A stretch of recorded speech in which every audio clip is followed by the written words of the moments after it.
ഇന്നലെ രാത്രിയില് ശാരികേച്ചി പോലീസ് സ്റ്റേഷനിൽ എനിക്കെതിരെ പരാതി കൊടുക്കാൻ ചെന്നിരുന്നു. ആ, അവളുടെ കുഞ്ഞിനെ കാണാതായതല്ലേ? അപ്പോൾ അവളല്ലേ പരാതി കൊടുക്കേണ്ടത്?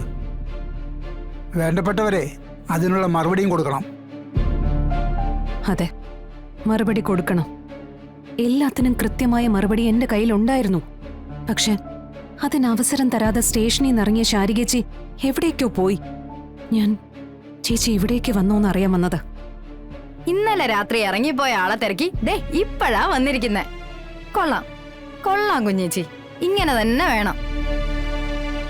എല്ലാത്തിനും കൂടെയുണ്ട് ഒപ്പമുണ്ട് എന്ന് പറയുന്ന ആളിന്റെ തനി നിറം കാണിച്ചു തന്നതിന് നന്ദിയുണ്ട്, പെരുത്ത നന്ദിയുണ്ട്. ഞാൻ വന്നിരിക്കുന്നതേ നിന്നോട് തർക്കിക്കാനോ മത്സരിക്കാനോ അല്ല. ശാരികേച്ചി ഇവിടെ ഉണ്ടോ ഇല്ലയോ? ഒരാളും ഇല്ല.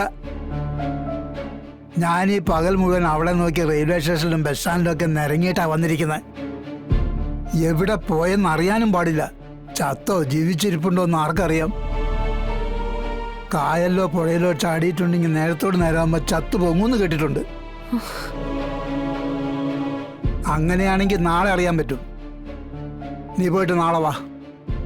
ഇനി വരാൻ സൗകര്യപ്പെട്ടില്ലെങ്കിൽ ഏതെങ്കിലും പത്രത്തിലെ ചരമക്കോളത്തിൽ നോക്കിയാലും മതി. അച്ഛാ, പിന്നെ ഞാനിതിനൊക്കെ എന്ത് മറുപടി പറയണം? ശാലിനി, ഞാനും അച്ഛനും ഒക്കെ ശാരികേച്ചി അന്വേഷിച്ചിട്ട് ഇപ്പൊ ഒന്ന് കയറിയതേ ഉള്ളൂ. എവിടെയാണെന്ന് അറിയില്ല. ശാലിനി അല്ലാതെ ശാരികേച്ചി വേറെ ആരും കണ്ടിട്ടുമില്ല. ഇപ്പൊ കുഞ്ഞും പോയി, കുഞ്ഞിന്റെ അമ്മയും പോയി. ആ കുട്ടി ഇവിടെ ആയിരുന്നെങ്കിൽ ഞാനെങ്കിലും നോക്കിയേനെ.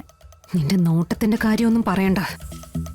നിന്റെ നോട്ടം കൂടിപ്പോയതുകൊണ്ടാ ചേച്ചി കുഞ്ഞിനെ രാജീവ് സാറിന്റെ വീട്ടിന്റെ മുന്നിൽ കൊണ്ടിട്ടിട്ട് ട്രെയിനിന്റെ മുന്നിൽ ചാടിയത്.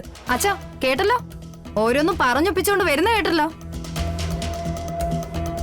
ഇവിടെ ആയിരുന്നെങ്കിൽ ആ കൊച്ചു ജീവനോടെങ്കിലും ഉണ്ടാവുമായിരുന്നു. ഇതിപ്പോ എന്തോ പറ്റിയെന്ന് ആർക്കറിയാം? ചത്തോ ജീവനോടുണ്ടോന്ന് ദൈവത്തിനറിയാം. ശ്യാമേ, എന്നെ വിളിച്ച് പേടിപ്പിക്കൊന്നും വേണ്ട. ഞാൻ പറഞ്ഞത് സത്യം തന്നെയാ. എല്ലാം വരുത്തി വെച്ചിട്ട് പുതിയ ഭർത്താവും കുട്ടികളുമായിട്ട് സുഖിച്ച് താമസിക്കുകയല്ലേ. ശ്യാമേ, നിന്നെ പുറത്തു പോകരുത്.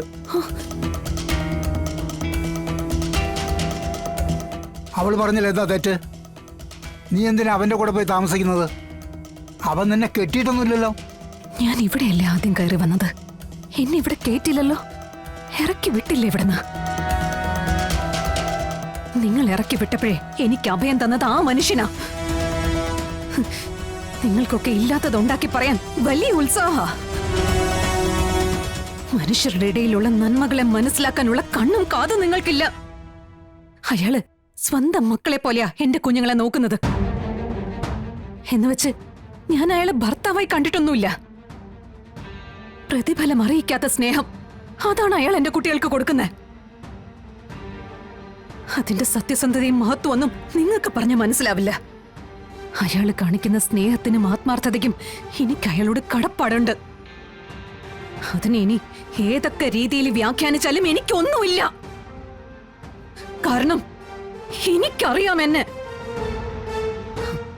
നിങ്ങളെ ഒരു കാര്യം ഓർത്തോ, അച്ഛനോടും ശ്യാമയോടുമായിട്ട് തന്നെയാ പറയുന്നത്. നിങ്ങളുടെ രക്തത്തെ തന്നെയാ സംശയിക്കുന്നത്. ഇങ്ങനെയുള്ള കഠിന ഹൃദയം ഉള്ളതുകൊണ്ടാ എന്റെ അമ്മ പോലും ഇവിടെ നിൽക്കാത്ത. മനസ്സ് നിറഞ്ഞാ ഞാൻ ഇവിടെ നിന്ന് പോകുന്നത്.